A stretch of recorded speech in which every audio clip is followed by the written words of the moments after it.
como a gente começa normalmente, eu gostaria de entender como que foi essa sua evolução profissional até ganhar esse título de especialista em tecnologia. Pois é, na verdade eu caí na tecnologia por uma coisa que realmente as pessoas mal imaginam. Assim, eu sou arquiteta de formação, apesar de ter feito outros cursos antes até chegar na arquitetura. Acho que essa coisa da curiosidade, né? Sempre acabei adentrando em campos diferentes e isso acabou fazendo com que eu mudasse de curso várias vezes. Mas me formei em arquitetura e quando eu era ainda estudante, na verdade, eu entrei na arquitetura, eu queria muito trabalhar com habitação social, né? Habitação de interesse social. E quando eu fui trabalhar com isso, eu vi que era muito complicado de introduzir novas formas de projetar, de pensamento e conseguir variar o projeto. Na época, eu estava estudando muito habitação de interesse social no interior. No interior, a gente tem terrenos que são grandes, então não precisa necessariamente fazer prédios, como acontece, por exemplo, aqui em São Paulo, né, que é mais caro. E tinha aquele copy-paste, né, de casinhas, a gente vinha aquele mar de casinhas iguais. E aí eu tinha vontade, né, de trazer algum dado de personalização para aquelas residências, alguma modificação de projetos. E aí, nessa minha tentativa, eu fui estudar possibilidades de fazer isso de uma maneira rápida, fácil e barata.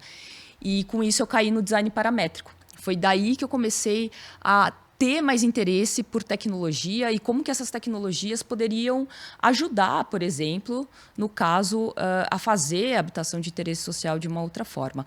Com isso, né, tentando aí melhorar também a forma de fabricação, eu caí na fabricação digital e aí que eu comecei a estudar isso, acabei fazendo uma iniciação científica sobre fabricação digital. Na época, a gente chamava muito de prototipagem rápida. Sim. E aí acabei fundando o primeiro Fab Lab do Brasil, que são esses laboratórios de fabricação digital. Então, foi basicamente daí que eu entrei na tecnologia. Ficando na cultura maker ali. Basicamente, isso foi evoluindo para uma vontade de fazer a arquitetura mais reativa, principalmente ao ambiente, ao nosso corpo, né?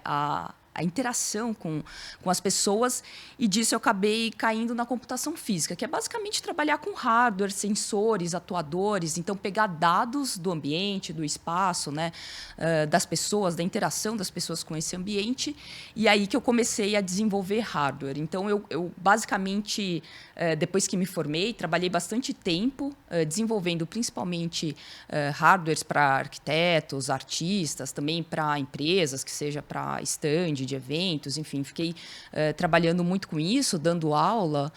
E aí as pessoas começaram a me chamar para falar de tecnologia. Então, foi basicamente assim que aconteceu.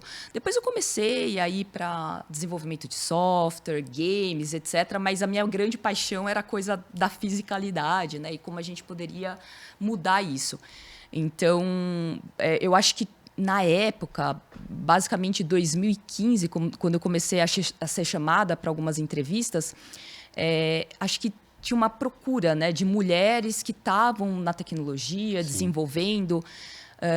E aí começaram a me indicar, eu comecei a dar entrevista, então foi basicamente assim que eu meio que caí na comunicação, mas mesmo assim eram coisas muito esporádicas, enfim, não era uma coisa que eu fazia sempre. Teve um projeto específico que chamou mais atenção, assim, da galera falar, puta, esse aqui chama. Olha, na verdade, teve vários, assim. Acho que eu acabei trabalhando em alguns que receberam prêmios e também bastante visibilidade na mídia. Acho que um dos arquitetos que eu gosto muito, que trabalha nessa intersecção de arquitetura e tecnologia, que é o Guto Requena.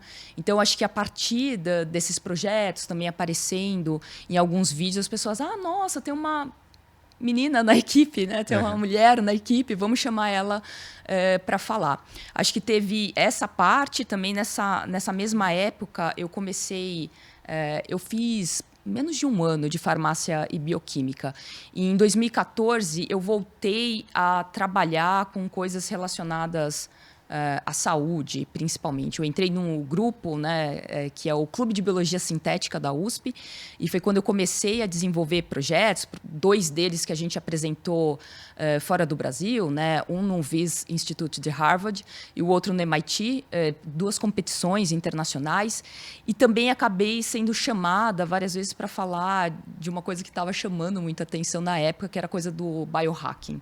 Então, acho que nessas 2 vertentes, tanto a tecnologia como a biotecnologia, e aí foi a partir disso que começaram a me chamar para projetos específicos para comunicar, para, digamos assim, divulgar mais a ciência, e eu acho que foi aí que eu caí na comunicação. Mas o resto foi tudo muito por acaso, não foi uma coisa que eu procurei. Porque eu não sou comunicadora, não acho que eu sou uma boa comunicadora em si. Mas eu sou uma pessoa que... Mas pra mim aqui tá chegando perfeito, dicção, Mas acho que primeiro, acho que veio por uma certa falta de ter mulheres que estavam desenvolvendo coisas interessantes, tanto na área de tecnologias digitais como na área dessas tecnologias biológicas.